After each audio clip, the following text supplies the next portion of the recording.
Alléluia. Donc nous disons que la parabole, bien la prophétie de Matthieu 4, que l'homme ne vivra pas seulement du pain. Et quand nous lisons, nous avons donné Apocalypse 13, 11 à 18, 1 Roi 18, 1 à 8, Apocalypse 12, 7 à 4 et 1 Roi 17. Et nous voyons ça dans l'ombre, c'est Élie. Élie a fui Baal. Amen. A fui Jézabel. Après avoir tué le prophète de Baal. Et il va aller, c'est là où l'Éternel va le nourrir. Alléluia. Donc, cette parole que l'homme ne vivra pas seulement du pain. Ce sont ces gens de ce temps-là qui vont prononcer cette parole. Amen. Parce que ceux qui seront faibles vont courir derrière, prendre la marque. Ils diront aux autres, bien, vous allez mourir. Allez seulement prendre la marque. Amen. Voilà maintenant. Parce que quand on dit tu ne peux pas acheter, c'est-à-dire tu vas prendre non plus ta travail. Parce que c'est ça, l'assurance number que nous avons ici, ça serait maintenant les 666. Le code. Amen. Ce n'est pas les 666. Nous l'avons déjà dit. Alléluia. Parce que la Bible dit ceux qui seront seulement intelligents vont comprendre. Par exemple, quand tu es avec ta sœur, ta mère ou quelqu'un, ton voisin, tu le vois aller et revenir avec des aliments, qu'est-ce que tu vas comprendre? Qu'il a seulement eu la bête? Parce que tu ne peux avoir que ça sur tu. Parce que même ta sœur qui a la bête, qui a reçu la marque, amen, si elle va acheter, elle ne va pas te donner à manger. Elle ne va pas te donner. Parce que c'est comme l'envoûtement. Alléluia.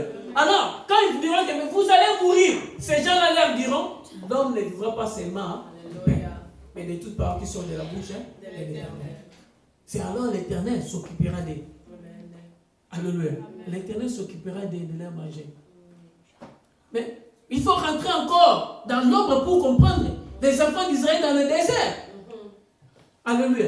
C'est l'Éternel qui les avait nourris pendant 40 ans. La manne qui descendait. Alléluia.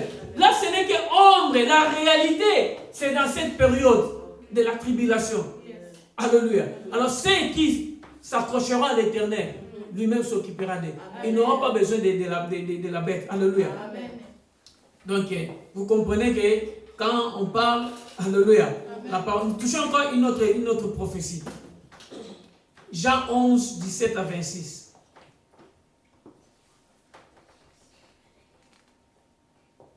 Mais nous allons plus lire seulement 25 à 26. Amen. Pour gagner le temps. Nous courons très rapidement pour notre temps.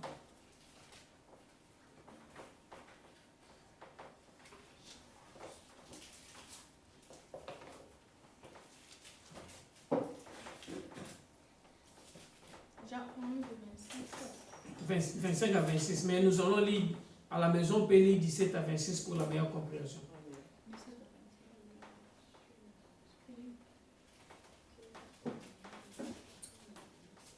Jean 11, 25 à 26.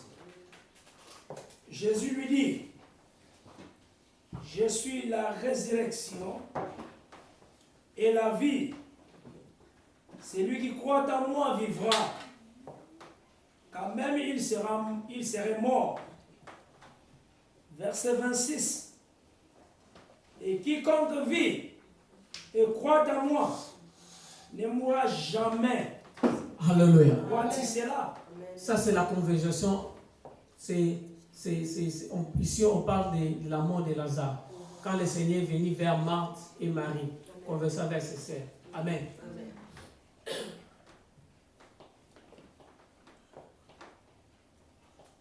Pendant que le Seigneur s'approchait, Marthe vient lui approcher. Amen. Et il commençait à parler avec Marthe. Il dit, je suis la résurrection de la vie. Marthe dit, oui, je sais, mon frère sera ressuscité à la fin. Le Seigneur dit, je ne parle pas de la fin. Je parle maintenant. Amen. Le Seigneur parlait de maintenant, tout en parlant de la révélation de la prophétie. Amen. Parce que le maintenant, on a vu Lazare ressuscité. Amen. Mais cette parole de 25 à 26, ce n'était pas par rapport à Lazare. Amen. Alléluia. Vous allez voir le Seigneur parfois, on vient lui poser la question par rapport au temple, dit voilà le temple est beau. Il commence à prophétiser. Je vous dis, Matthieu 24. Alléluia. Et on vient avec un autre problème. Il introduit un autre enseignement. C'est ce qu'il a fait avec moi. Et il parlait de la résurrection de Lazare. Mais cette prophétie ne concerne pas Lazare. Parce qu'il dit, c'est lui qui croit en moi, vivra même s'il meurt. C'est lui qui croit en moi, vivra même s'il meurt. Et celui qui croit en moi, celui qui vit, croit en moi, ne mourra jamais. Amen. Ah, voilà pourquoi il dit, je suis là, je suis de l'eau, celui à qui je donne l'eau ne mourra jamais. Et la femme ce matin dit, mais tu es plus grand que notre père Jacob. Parce qu'ils ont bu et ils sont morts. Alléluia. Il dit, celui qui vit, croit en moi, ne va pas mourir. Oh, mais les Pierre sont morts, les Paul sont morts. Alléluia. Voilà un peu une parenthèse. C'est ça. Quand vous voyez la parole de Dieu ne répond pas à la réalité, comprenez que ce n'est pas que la parole de Dieu qui a échoué. Non, comprenez que c'est une prophétie. Amen. Le temps de son accomplissement n'est pas encore dans cette génération. Amen. Simple. Alléluia. Amen. Quand vous voyez la parole de Dieu ne s'accroche pas, la réalité ne remplisse pas la parole de Dieu. Ce n'est pas que la parole a échoué, non. Cette parole, c'est une prophétie. Son accomplissement n'est pas dans cette génération-là. Alléluia. Il dit que celui qui vit, croit en moi, ne mourra jamais. Mais les Paul sont morts. Nos pères sont morts. Nos pasteurs sont morts. Nous avons des frères avec qui nous vivons sont morts. Et peut-être nous autres aussi nous mourrons. Que Dieu me parle. J'ai toujours prié que l'Éternel me parle. Parce qu'il y a des fois, les gens disent, nous allons tous mourir. Non, bien-aimé, laissez-moi te dire, il faut changer de langage. La Bible dit, nous ne mourrons pas tous. Tous nous allons pas mourir. Alléluia. Mais comment tu dis, nous allons tous mourir, et puis tu te tiens devant la chair, tu prêches, et tu dis que nous allons tous mourir. Non, c'est contredire la parole de Dieu. Alléluia. 1 Corinthiens 15, 51, 52. 1 Thessaloniciens 4, 15 à 18. La Bible dit, nous ne mourrons pas tous. Alléluia. Amen. Nous ne mourrons pas tous. 1 Thessaloniciens 4, 15 à 18. Et puis 1 Corinthiens 15, 51, 52.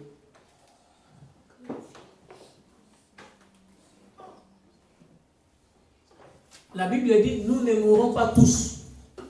Alléluia. Ici, on parle de l'enlèvement. Mais en clé d'air, amen. Nous serons tous transformés. Amen. Les morts en Christ ressusciteront premiers. Et nous qui serons vivants en ce moment-là. Donc la mort ne va pas frapper tout le monde. Alléluia. Amen. Et par rapport toujours à Ecclésiaste 1, 9, amen. Rien n'est nouveau sous le soleil. Il faut prendre notre témoin dans la doctrine. Amen. Allons dans l'ombre et dans la doctrine, prenons un autre témoin. Enoch n'a pas connu la mort. Alléluia. Enoch n'a jamais connu la mort.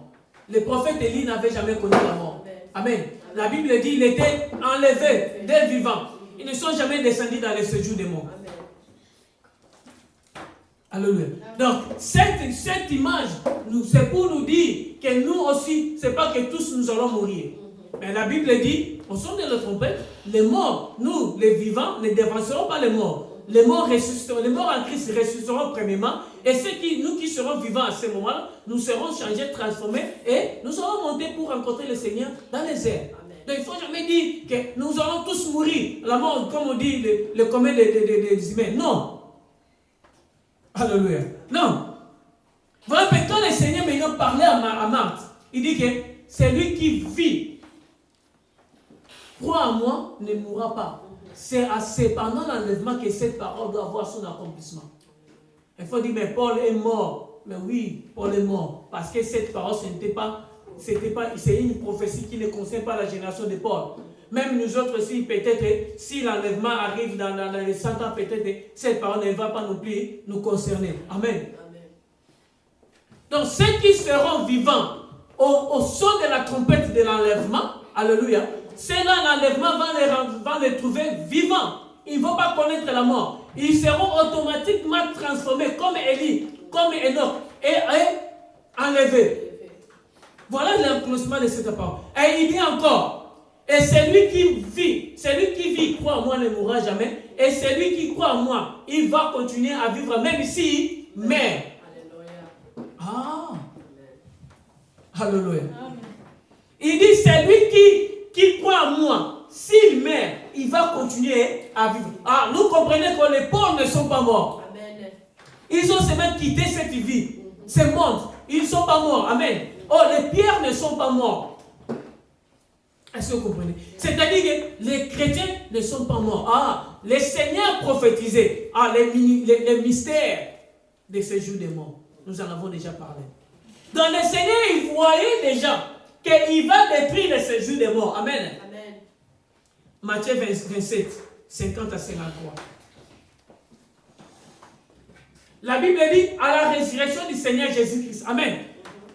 Les tombeaux se fondirent. Ah, nous avons déjà parlé des mystères des séjours des morts. C'était les piliers des séjours des morts qui s'étaient fondus. Amen.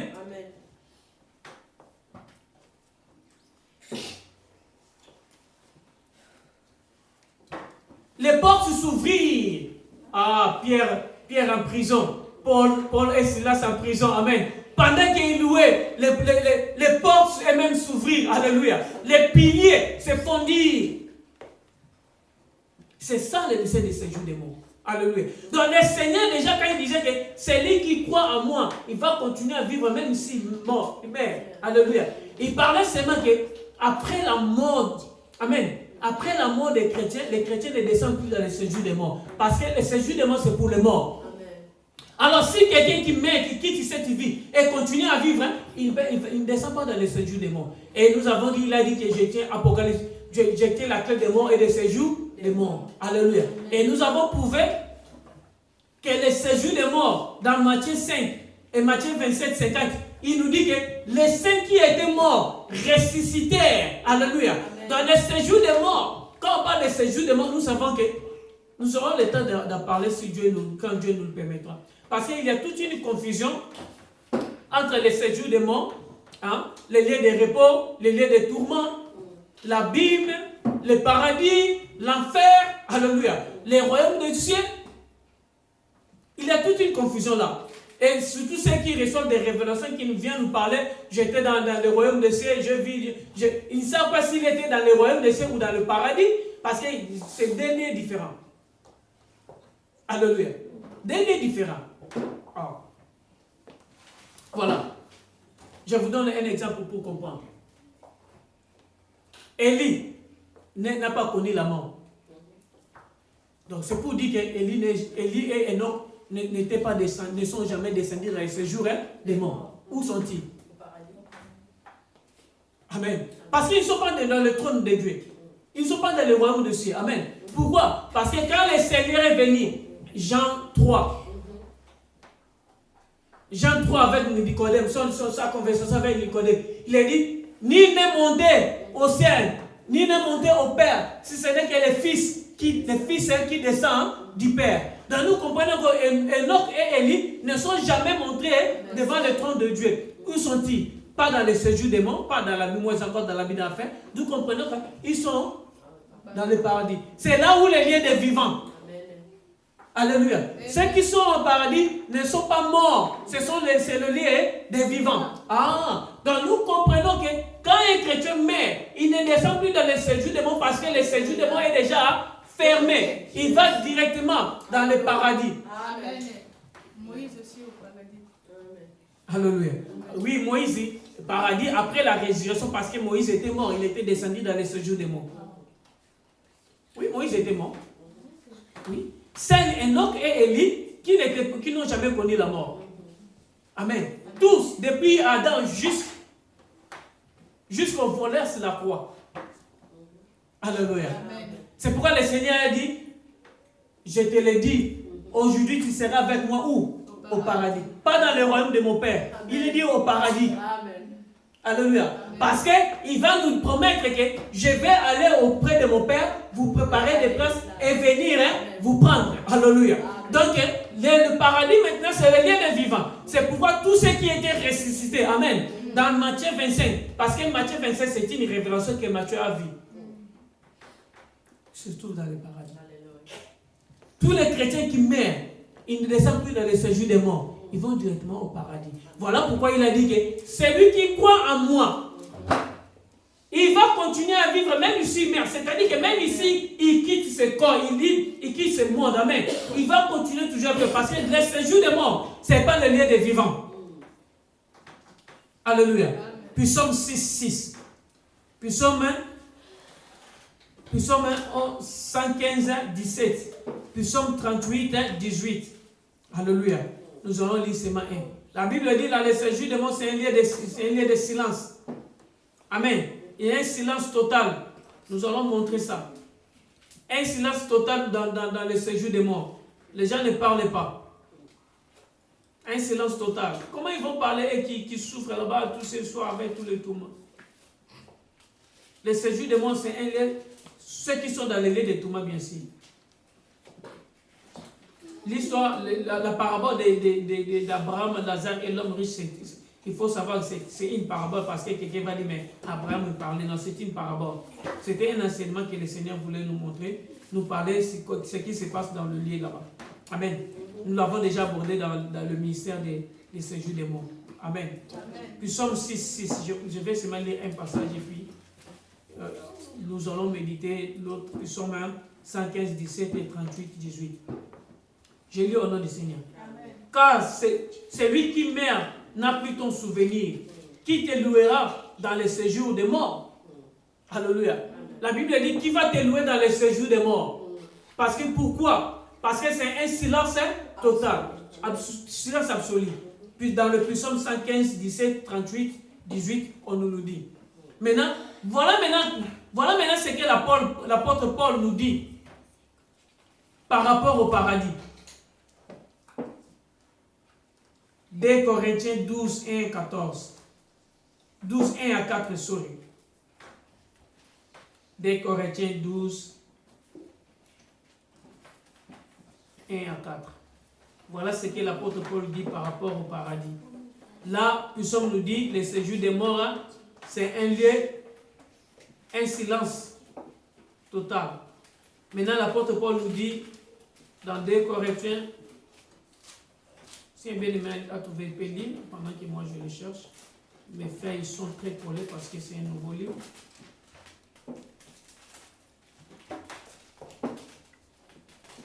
J'ai mis au nom de Christ. Amen. Il faut se glorifier, cela n'est pas bon. J'en viendrai néanmoins à des visions et à des révélations du Seigneur. Je connais un homme en Christ qui fut, il y a 14 ans, ravi jusqu'au 3e ciel. Si ce fut dans son corps, je ne sais. Si ce fut hors de son corps, je ne sais. Dieu le sait. Et je sais que cet homme, si ce fut dans son corps ou sans corps, je ne sais. Dieu le sait. Fut enlevé dans le paradis et qu'il entendit des paroles ineffables qu'il n'est pas permis à un homme d'exprimer. Amen. Amen. Alléluia. L'apôtre Paul dit, c'est où? C'est au paradis. Il a entendu quoi? Des paroles. Alléluia. Donc, au paradis, ce n'est pas un lieu de silence. Donc, nous comprenons que le séjour des morts, c'est un lieu de silence. Mais ceux qui sont au paradis, puisque ce n'est pas un lieu de silence, c'est le lieu des vivants. Amen. Ah, nous comprenons directement que quand le Seigneur dit que ceux qui vont croire à moi vont continuer à vivre, même s'ils meurent, parce qu'ils ne descendent plus dans le lieu de silence, ils vont aller dans le lieu des vivants. Alléluia. Ah, nous comprenons qu'ils descendent, ils vont directement dans le paradis. Parce que dans le royaume de Dieu, devant le trône de Dieu, nous irons ensemble. Amen. Il a dit que je pars vous préparer des places. Et je reviendrai vous prendre et vous présenter devant mon Père et ses anges. Or, Thessalonique nous dit, ce n'est pas que nous, les morts ne nous dévanceront pas. Amen. Nous ne dévancerons pas les morts, plutôt les vivants ne dévanceront pas les morts. Mais plutôt, dans un clin d'œil, les morts seront ressuscités et nous qui serons vivants, alléluia, nous serons transformés et nous allons les rencontrer où? Dans les airs. Et c'est là, c'est là que va se passer le tribunal de Christ. Amen. Ce n'est pas notre sujet. C'est là où ça va se passer le tribunal de Christ. Là où nous allons recevoir des récompenses. Là où nous serons couronnés. C'est les 24 vieillards. Amen. Ça, c'est le 24 vieillards. Alléluia. Nous en parlerons. Ce n'est pas notre sujet. Donc, nous comprenons que quand il dit, c'est une prophétie qui a accomplissement à des temps. Amen. Pour ceux qui seront vivants et pour ceux qui meurent. Amen. Ils vont croire au Seigneur. Ils vont continuer à vivre. Et ceux qui seront vivants à ce moment-là. Amen. Donc, il ne faut pas dire, il ne faut pas avoir l'habitude de dire, nous allons tous mourir. Non, tout homme est mortel. Non. Alléluia. Je sais qu'il est écrit. Mais c'est ce qui est écrit. Mais il faut avoir la révélation, l'explication de ce qui est écrit pour comprendre. Nous comprenons que nous n'allons pas tous mourir. Alléluia. Nous allons aborder notre point très rapidement pour terminer. Et notre passage.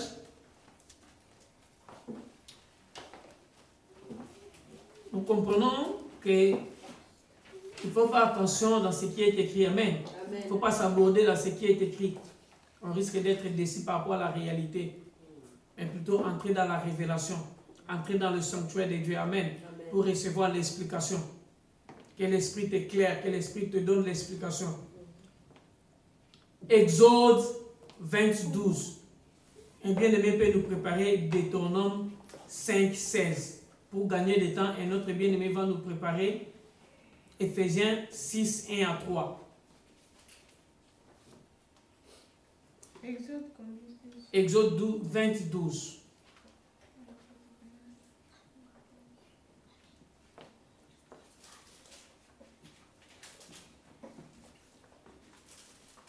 Moi, je lis Deutéronome 5:16.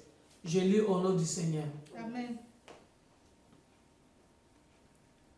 Honore ton père et ta mère, comme l'Éternel ton Dieu te l'a ordonné, afin que tes séjours se prolongent et que tu sois erré dans le pays que l'Éternel ton Dieu te donne. Amen. Amen. Vous êtes en retard. Exode 22. Amen. Honore ton père et ta mère, afin que tes jours se prolongent dans le pays que... C'est la même? Oui, c'est la répétition. Lisez. Okay. C'est la même. Toi, tu lis seulement les passages. C'est le des témoins. Tu n'étais pas quand nous avons parlé des témoins pour confirmer. Amen. Voilà. Quand on manque d'enseignement. Joseph a dit à Pharaon, puisque le rêve s'est répété à 2 fois, pour l'Éternel, c'est une confirmation que la chose va s'accomplir. Amen. Ok, je lis au nom de Jésus. Amen. Honore ton père et ta mère, afin que tes jours se prolongent dans le pays que l'Éternel ton Dieu te donne. Amen. Amen. Je lis Éphésiens 6:1-3. Maintenant, l'apôtre Paul va nous expliquer, nous donner les explications. Amen. L'explication de ces 2 versets.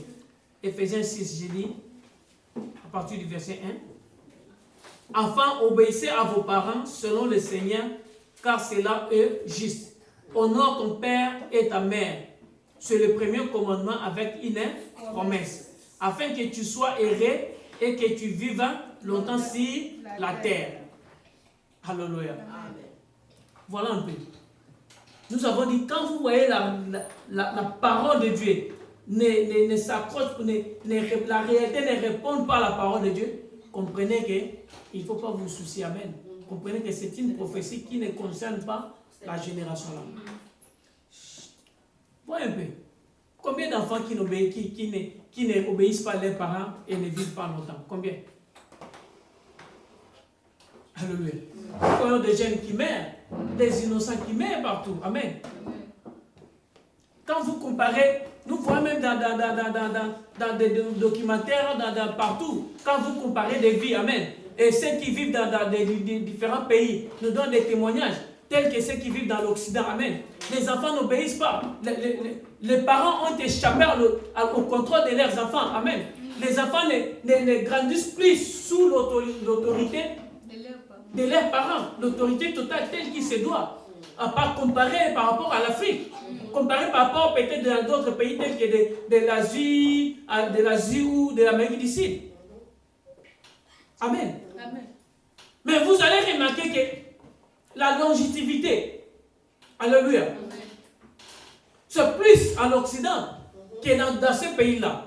Les enfants vivent plus longtemps là où ils n'honorent pas, où ils n'obéissent pas leurs parents, que là où c'est que les enfants qui obéissent leurs parents. Oh, est-ce que la parole de Dieu a échoué? Non. Alléluia. Nous comprenons que c'est une prophétie qui ne concerne pas notre temps. Même si ça a été dit à la loi n'est que ombre. C'est la doctrine. Amen. Ombre des choses à venir. Ah, maintenant, il faut chercher là où cette réalité, amen, cette parole de Dieu va réellement s'accomplir. Alléluia. Allons très rapidement. Ésaïe 65. Nous allons lire Ésaïe, prophète Ésaïe. C'est ça, un des grands prophètes. C'est merveilleux. C'est Dieu a fait, Dieu l'a utilisé vraiment d'une manière spéciale. Amen. Ésaïe 65, 20. Je lis au nom du Seigneur. Amen. Il n'y aura ni enfant, ni vieillard qui n'accomplisse leur jour. Car celui qui mourra à 100 ans sera jeune, et le pécheur âgé de 100 ans sera maudit. Alléluia. Amen. Alléluia. Amen. Voilà, ici le prophète Ésaïe dit, tout le monde va accomplir ses jours. Mais si on voit le plus jeune le plus jeune de mourir, c'est-à-dire que celui qui sera frappé de la mort, le plus jeune, le plus âgé, le moins âgé, serait 100 ans. Vous comprenez? Hein? Donc, c'est-à-dire, le plus jeune à mourir sera l'âge de 100 ans. L'âge le plus jeune de mourir sera 100 ans. Et on dit que celui qui va mourir à cet âge, il sera considéré comme un maudit. Pourquoi? Parce que l'expectation serait que tout le monde va atteindre ses jours.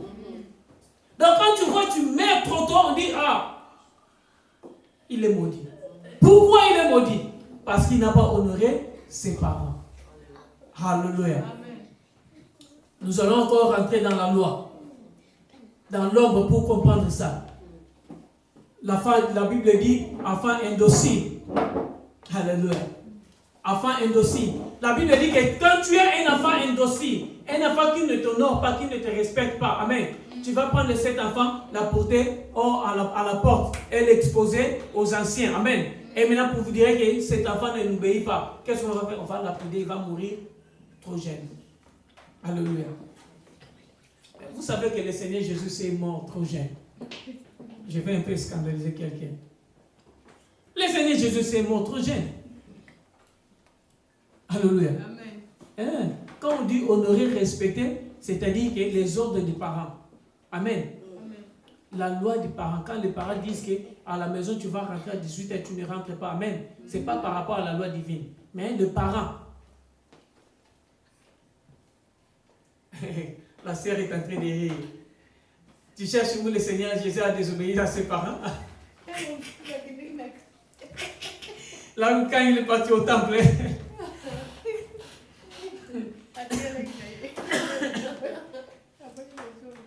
Vous cherchez là où le Seigneur n'a pas respecté. Mais la loi de son Père. Alléluia. Amen. Vous savez que le Seigneur Jésus n'a pas respecté la loi. Il a marché contre la loi. Un scandaleux.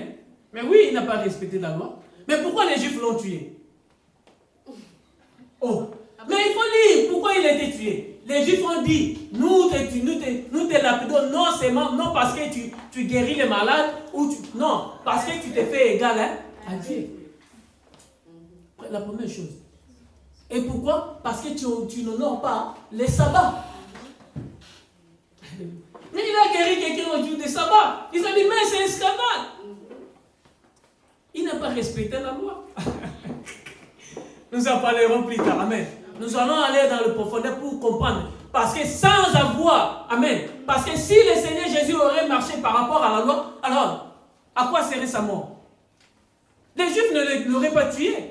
Alléluia. Il a fallu marcher contre ce qui est écrit, amen, tout en accomplissant la volonté de son Père. Amen. Alléluia. Amen. Ah, il faut comprendre que marcher contre la loi, ce n'est pas péché. Ah, il a ça dit, un autre scandale. Marcher contre la loi, ce n'est pas péché. Le Seigneur Jésus a marché contre la loi de Dieu. Mais la Bible dit, lui qui n'avait commis ni fait le mal.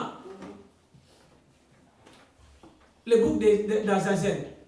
C'est sur lui que tout était retombé. Amen. Esaïe